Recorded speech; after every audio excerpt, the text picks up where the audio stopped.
साबिक वज़ीर आज़म पाकिस्तान तहरीक-ए-इंसाफ के चेयरमैन इमरान खान साहब को ये इन्फॉर्मेशन पहुंचा दी गई है कि उनको नाअहल किया जा सकता है। पाकिस्तान की एस्टेब्लिशमेंट ने अपनी रविश को तब्दील नहीं किया, बज़ाहिर ऐसा दिखाई दे रहा है। और इमरान खान साहब को यह बता दिया गया है कि अगर ये चीज़ें ना हुई और अगर ये चीज़ें की गई तो इमरान खान साहब को नाअहल कर दिया जाएगा। यानी अब इमरान खान को धमकाने की कोशिश की जा रही है। इससे पहले इमरान खान साहब के खिलाफ क्या कुछ हुआ उसकी एक लंबी लिस्ट है। पहले मुकदमा दर्ज हुए, गिरफ्तारियां हुई, उनके लोगों को टॉर्चर किया गया, लोगों की चादर और चार दीवारी का तकद्दुस पामाल किया गया, पाकिस्तान में लोगों को नंगा किया गया। लोगों को नंगा करने के बाद उनकी वीडियोस उनकी फैमिलीज को भेजी गई, उनको हिरासा किया गया और हर तरह का हथकंडा इस्तेमाल किया गया। कभी इलेक्शन कमीशन को इस्तेमाल किया जाता है, कभी अदालत के अंदर जाते हैं, कभी पुलिस को इस्तेमाल करते हैं, कभी कोई और हथियार इस्तेमाल करते हैं, कभी एजेंसियों को इस्तेमाल करते हैं, लेकिन हर तरह का हथकंडा नाकाम हुआ है नवंबर के इख्तिताम तक। अब दिसंबर चल रहा है, देखते हैं कि अब ये हथकंडे क्या कर सकते हैं। इमरान खान साहब ने बज़ाहिर ये पॉलिसी अपनाई है कि उन्होंने नए आर्मी चीफ की तैनाती के बाद कोशिश करनी है कि पूरा मौका दिया जाए एस्टेब्लिशमेंट को कि वो अपनी रविश को तब्दील करे। लेकिन ये मौका इमरान खान साहब कब तक दे सकते हैं? इमरान खान साहब को जो इंफॉर्मेशन मिली है वो बड़ी क्लियर है। उस इंफॉर्मेशन में ये है कि नवाज शरीफ साहब से जो वादा किया गया था एस्टेब्लिशमेंट की जानिब से कि वो नवाज शरीफ साहब को मौका फराहम करेंगे और इमरान खान साहब को नाअहल करके देंगे, उस वादे पे अमल दरामद होने का वक्त करीब आता जा रहा है। इमरान खान साहब को यह धमकी इंफॉर्मेशन की सूरत में पहुंचाई गई है कि जनाब आपकी अगली हुकूमत नहीं आ रही, आप आराम से बैठ जाएं, आपको नाअहल कर दिया जाएगा और आपको इलेक्शन नहीं लड़ने दिया जाएगा। तो इमरान खान साहब ने उस पर बड़ी अग्रेशन पैदा कर ली अपने अंदर। बजाय इसके कि वो डिफेंसिव हो, बजाय इसके वो कहें ठीक है मुझे नाअहल कर दें या आप मुझे नाअहल ना करें, मैं थोड़ा सा लीनियंट हो जाता हूं, लेकिन ऐसा कुछ नहीं है। इमरान खान साहब उसी तरह जाएंगे, उसी तरह पब्लिक की ताकत को इस्तेमाल करेंगे, उसी तरह लोगों को बाहर निकालेंगे, उसी तरह इलेक्शन कैंपेन करेंगे और उसी तरह बार बार इलेक्शन में जाएंगे, चाहे वो अहल हों चाहे उनको नाअहल कर दिया जाए। अब यही एक आखिरी हथियार बचा है। गोलियां तक तो चला दी इमरान खान के ऊपर, जान से मारने की कोशिश भी कर ली, लेकिन अल्लाह रब्बुल इज्जत ने महफूज रखा। अब आखिरी तरीका यह है कि किसी भी तरीके से करके इमरान खान साहब को इस गेम से आउट कर दिया जाए और इमरान खान साहब की पार्टी को तोड़ दिया जाए। खैबर पख्तूनख्वा और पंजाब के अंदर बहुत सारे लोगों को ब्लैकमेल करने की कोशिश की जा रही है। लगातार यह कहा जा रहा है कि आप निजाम का हिस्सा बनिए। अब यह बारी दी जाएगी नवाज शरीफ साहब को और नवाज शरीफ साहब की बारी आ रही है, लिहाजा इमरान खान का साथ छोड़ दें। लेकिन कोई भी इस वक्त इमरान खान का साथ छोड़ने को तैयार नहीं है। उसका रीजन यह है कि पब्लिक इमरान खान का साथ नहीं छोड़ रही। अगर अवाम इमरान खान साहब का साथ छोड़ दे तो ये एमपी एमएनए 5 मिनट में छोड़ देंगे बहुत सारे। लेकिन अवाम ने निशाने इबरत बनाया उन लोगों को जिन्होंने अब तक इमरान खान को छोड़ा, और लोग डटकर खड़े हो जाते हैं। अपनी मर्जी के हल्के पसंद करके भी इलेक्शन नहीं जीत सके इमरान खान से, तो अब जब इलेक्शन लड़ना पड़ेगा पूरे पाकिस्तान के अंदर तो कैसे जीतेंगे? तो एक आम पाकिस्तानी, एक आम पॉलिटिकल वर्कर वो बड़ी अच्छी तरह जानता है कि इस वक्त एस्टेब्लिशमेंट की बात मानने में यह तो हो सकता है कि एस्टेब्लिशमेंट इमरान खान को नाअहल करवा दे, लेकिन यह नहीं हो सकता कि वो पब्लिक से हमें वोट दिलवा दे। इसलिए जितने एमएनए एमपीज हैं वो टूट नहीं रहे। दूसरी जानिब इमरान खान साहब को नाअहल करवाने की धमकियां देते हुए, उनकी पार्टी को तोड़ने की कोशिश करते हुए, उनको कमजोर करते हुए एस्टेब्लिशमेंट साथ ही साथ जो NRO 2 का मरहला है उसको मुकम्मल कर रही है। यानी सलमान शहबाज जो इस खानदान का सबसे कमजोर लिंक है, यानी अगर शरीफ खानदान के लिए कोई सबसे बड़ी मुसीबत है शहबाज शरीफ वाले पोर्शन में, तो वो सलमान शहबाज है। इस शख्स ने पैसे की हिरस में, पैसे की हवस में ऐसे ऐसे अजीब काम किए हैं इसने और शहबाज शरीफ के एक दामाद ने कि नाम डुबोकर रख दिया पूरे खानदान का। लेकिन शहबाज शरीफ ये सारा कुछ जानते थे और शहबाज शरीफ को यह सब पता था। मैं इसका गवाह हूं क्योंकि 1-2 केसेस को शहबाज शरीफ साहब अपने पिछले दौरे इख्तिदार में जानबूझकर खुद मिस हैंडल करवा रहे थे। और जब मैं उन केसेस के पीछे गया तो पता चला कि मियां साहब है। मियां साहब मानते ही नहीं है। मियां साहब कह रहे हैं इसको भी दबाओ, इसको भी दबाओ, मेरे बेटे को बचाओ, मेरे दामाद को बचाओ। तो अब मनी लॉन्ड्रिंग और असासा जात वाले केसेस में सलमान शहबाज की हिफाजती जमानत मंजूर हो गई, बिल्कुल वैसे ही जैसे इसहाक डार को रिलीफ दिया गया था। सलमान शहबाज के खिलाफ मनी लॉन्ड्रिंग के केस की समाअत इस्लामाबाद हाई कोर्ट में हुई और चीफ जस्टिस आमिर फारूक साहब के रूबरू सलमान शहबाज बजाते खुद पेश हुए और अदालत ने मनी लॉन्ड्रिंग के मुकदमे में सलमान शहबाज की 14 दिन की हिफाजती जमानत मंजूर करते हुए उन्हें गिरफ्तार करने से रोक दिया। वाज़ेह रहे कि मनी लॉन्ड्रिंग केस में अदम हाजिरी पर सलमान शहबाज इश्तेहारी थे। 4 साल 2 महीने तक इश्तेहारी रहे, पाकिस्तान वापस आने का नाम नहीं ले रहा था 4 साल 2 महीने से, और अब पाकिस्तान वापस आया, अदालत से रिलीफ मिल गया। मैंने आपसे पहले कहा कि शरीफ खानदान का कोई शख्स अगर यह फैसला कर ले कि उसको इंसाफ चाहिए और वो इंसाफ लेने का फैसला कर ले, तो पाकिस्तानी अदालतों से इंसाफ लेने से इस खानदान को दुनिया की कोई ताकत नहीं रोक सकती। बस अब अल्लाह ताला कुछ करें तो करें।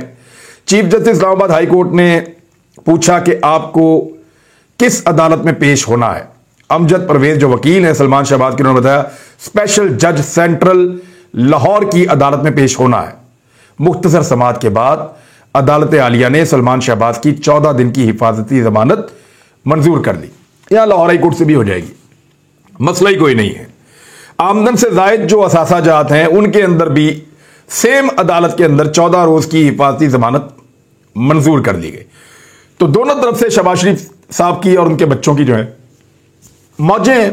एक तरफ NRO 2 मुकम्मल करवाया जा रहा है उन लोगों का जिन पे अरबों रुपए की करप्शन के इल्जाम हैं, दूसरी तरफ एक घड़ी को खरीद के अपनी मलकियत वाली घड़ी को बेचने के ऊपर और उन पैसों को पब्लिक गुड के ऊपर लगाने के, लोगों की फलाह के लिए लगाया है। इसके ऊपर एक आदमी पे मुकदमा बनाकर उसको नाअहल करने की और सिस्टम से बाहर निकालने की कोशिश की जा रही है।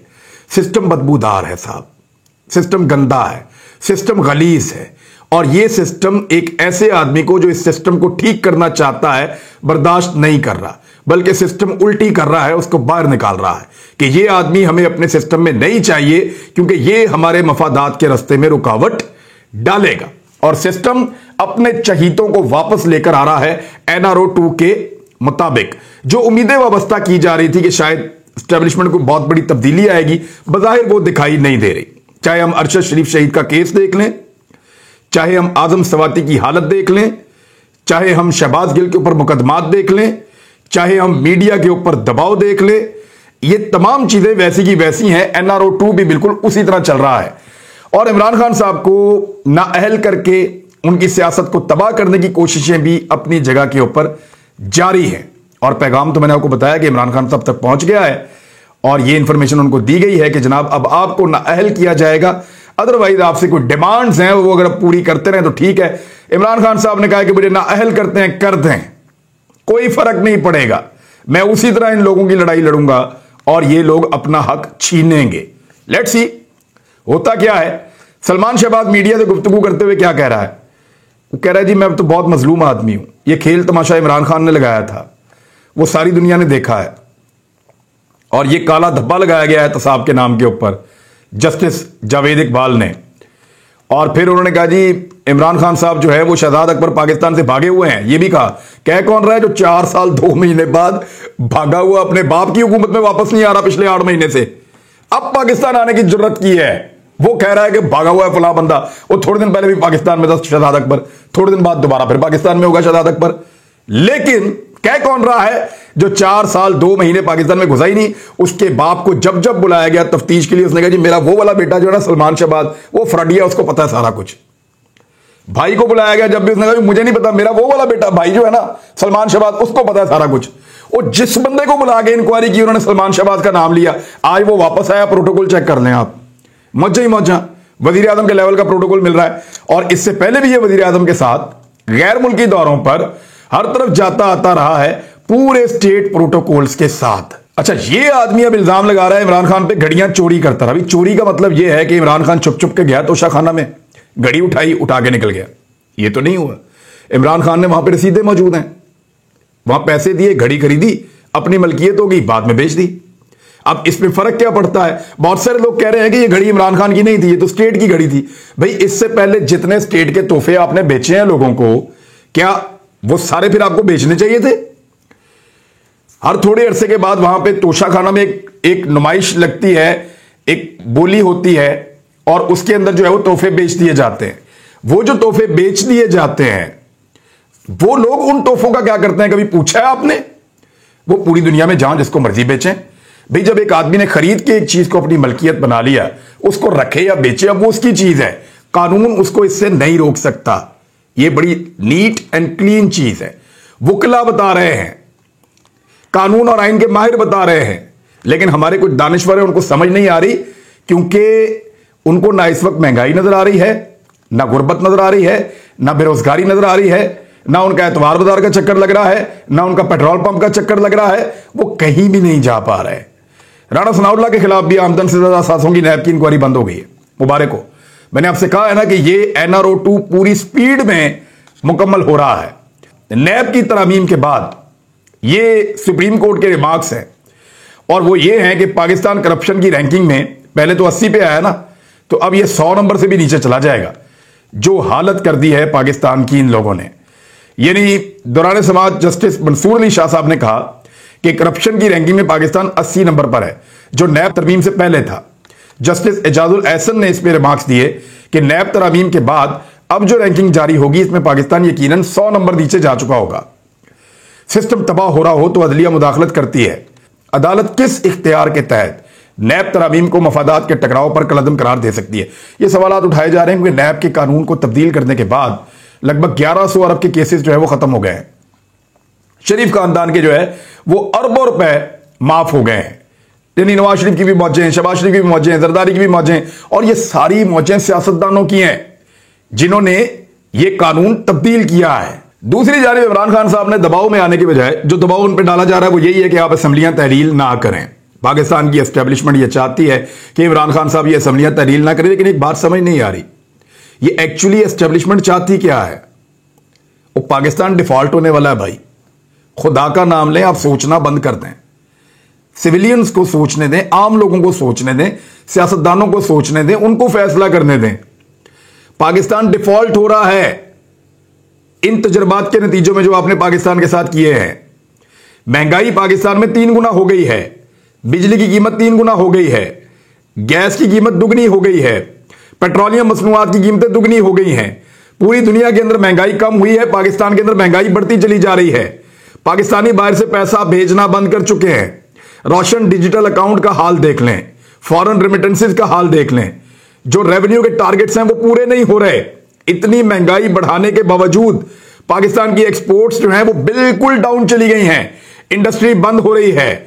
लगभग 20 लाख लोग बेरोजगार हो चुके हैं। पाकिस्तान तहरीक इंसाफ हर साल 18,40,000 लोगों को रोजगार देती थी। मुस्लिम लीग नून ने सिर्फ 8 महीने के अंदर लगभग 20 लाख लोगों को बेरोजगार कर दिया है। यह फर्क पैदा किया है आपके तजर्बे ने। तो एस्टेब्लिशमेंट ऐसा नहीं लगता कि वो अपने तजर्बों से बात आ रही है, वो मजीद तजर्बे करना चाहती है। दूसरी जानिब इमरान खान साहब भी डट गए हैं। उन्होंने कहा कि असम्बलियों की तहलील को हतमी तारीख का ऐलान इमरान खान साहब जो हैं उनकी पार्टी कह रही है कि लिबर्टी चौक वाले जलसे में कर देंगे।